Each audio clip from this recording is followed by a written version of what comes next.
I'm drinking an iced coffee. You know what that means? Summertime!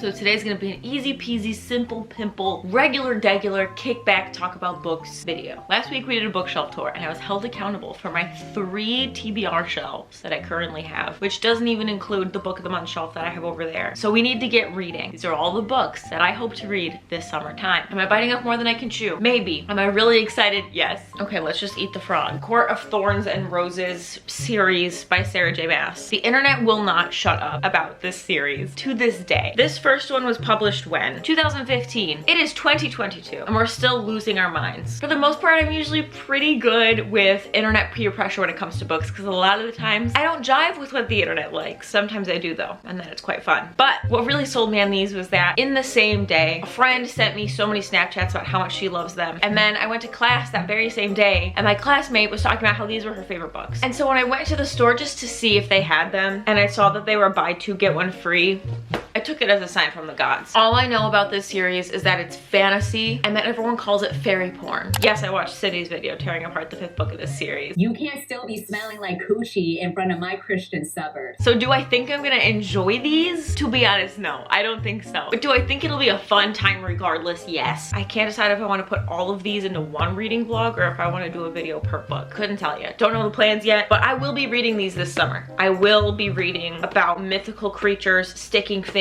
in each other's orifices this summer. Next, let's just stick to the theme of way too much fantasy. The Priori of the Orange Tree by Samantha Shannon. Okay, this is a ginormous epic fantasy, which I honestly do not know too much about. I didn't need that much more convincing after somebody compared it to The Poppy War. I love The Poppy War. It's one of my favorite series of last year. It's one of my favorite series on my shelf right now. So being able to revisit that space sounds great. She will be getting her own reading vlog. I'm a little intimidated, I'm not gonna lie. She's over 800 pages, but hey, you know you're in good hands when all the characters have descriptions in the back.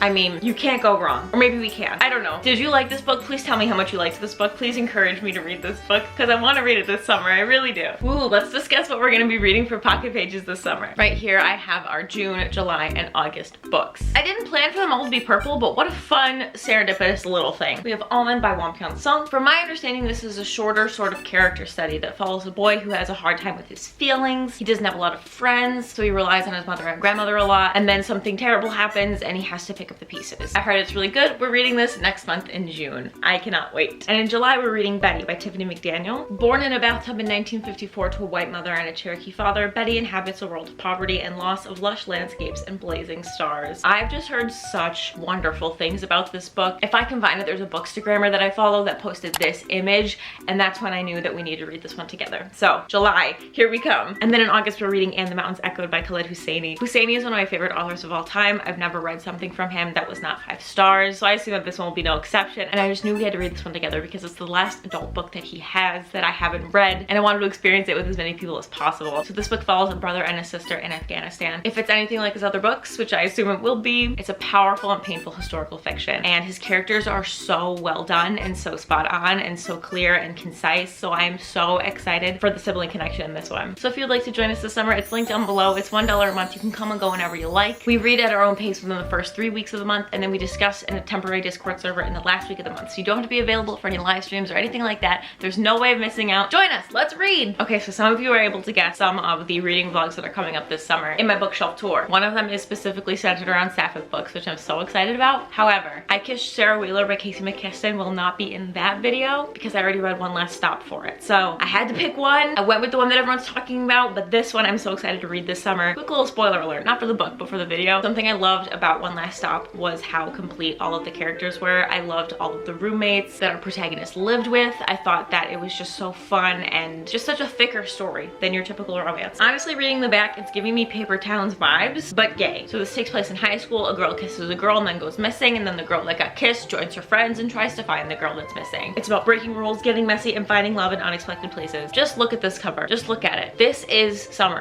So excited. Okay, speaking of romance, this summer my good friend Sally Timms will be hosting a summer readathon, which I'm so excited for. So I'm saving one of these books specifically for that event. I'm gonna safely assume most of you are familiar with this book. You and Me on Vacation by Emily Henry, otherwise known as The People We Meet on Vacation. I'm gonna take this sticker off.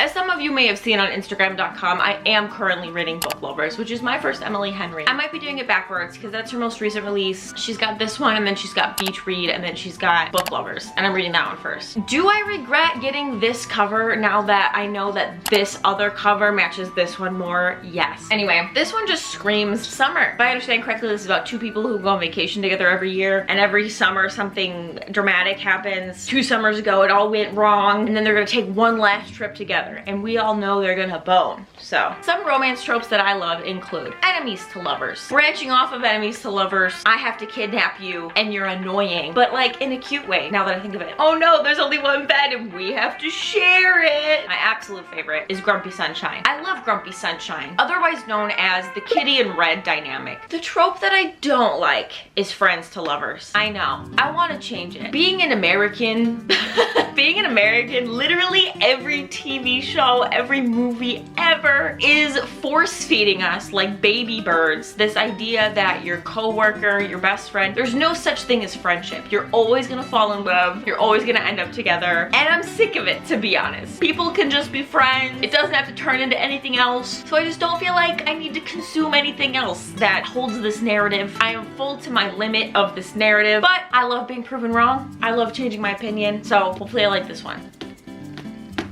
Next, speaking of names that are different in the US and here, Popisho by Leon Ross. I think that this is my favorite cover of the year. I think that this is the best cover I may have ever seen in my entire life. Popisho is about this magical island where everyone has their own little magical superpower. Everyone I know that's read it was genuinely blown away. But what I've also heard is that the synopsis of this one does not even begin to scratch the surface of what it's about. This is an assumed 5-star read for me. I just feel it in my bones that this book will be a 5-star book, and I'm hoping with every fiber of my being that it will be a new favorite. I love magical realism. It's my favorite genre, and despite it being my favorite genre, I don't read enough of it. So this summer, it's happening. Okay, I think it's time to reveal an upcoming video that's happening. So I had this idea that I would do an unhinged hot girl summer reading vlog type thing. And I would just read these 3 nice tiny books that I see on every hot girl Instagram. A Certain Hunger by Chelsea G. Summers, Milk Fed by Melissa Broder, and My Year of Rest and Relaxation by Otesha Mosfeg. However, I fell down a rabbit hole of research. I fell down a rabbit hole of other videos with similar themes. And I've come to the conclusion that this is gonna be a much bigger project. I'm gonna be interviewing Kirsty, whose whole dissertation was on this theme. I also picked up Girl, Woman, Other because Alex had it in her video, so hello. I'm gonna throw There's No Such Thing as an Easy Job in there because it fits. And then I also still need to pick up The Yellow Wallpaper and The Bell Jar by Sylvia Plath. So what was gonna be 3 tiny books, simple little video, has become all of these and more, plus an interview. So let's really quickly talk about all of them because that's happening this summer. So since Convenience Store Woman, which is one of my favorite books of all time, it sits in my favorite shelf, falls into the Unhinged Woman category, I wanted to read something very similar to that because I already read it. So There's No Such Thing as an Easy Job has the same energy from what I understand. It's about a woman who's looking for an easy job where she doesn't have to do any physical labor, she doesn't have to do that much thinking, that kind of thing. But then, obviously, as the title suggests, there is no such thing as an easy job. And I think that this is gonna uncover how we make problems for ourselves all of the time. Probably critique capitalism a bit. Those are my expectations. Whereas Girl, Woman, Other reveals the intersection of identities in Britain across Black women. If I understand correctly, each chapter is somebody different, and I trust Alex's opinion. I think this one's gonna be really good. I think this one is crucial for this video. So here she is. My Year of Rest and Relaxation. I couldn't do a hot girl unhinged themed video without this